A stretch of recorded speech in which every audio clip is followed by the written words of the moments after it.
dag er det Ibers fødselsdag.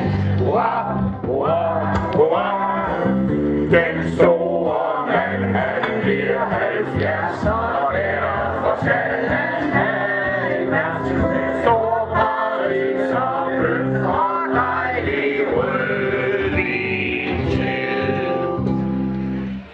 Derhjemme er han armbåndsmed. Puha, puha, puha.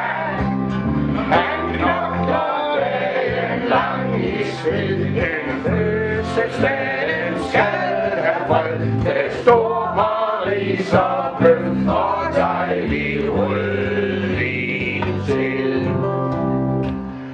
Paris har mange mænd og piger. Puha, puha, puha.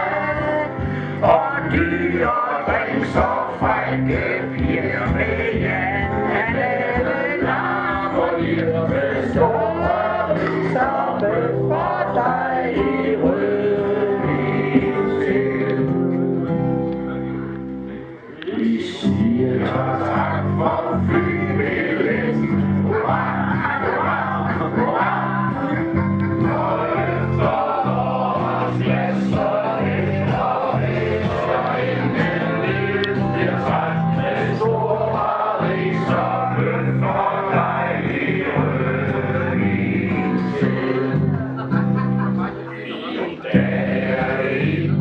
Fødselsdag.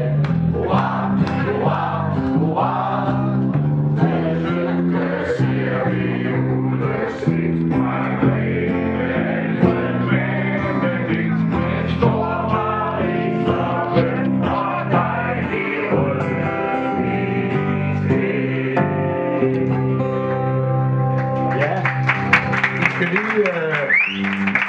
lige have historien, som vi ikke alle sammen kender, måske med det vers 3 der, med alle de minder fra Paris. En gang var Jan og Ib tog til Paris, og så stod de ude foran sådan en meget fræk natklub der. Og det var gratis at komme ind, og Ib han ville ikke ind, og Jan han ville ind. Og det er gratis ikke, nå. Og de kom så ind, og det var Jan Fogge.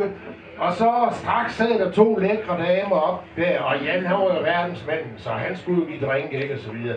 Og de så skulle til at gå, så kom der en regning på, hvor meget det?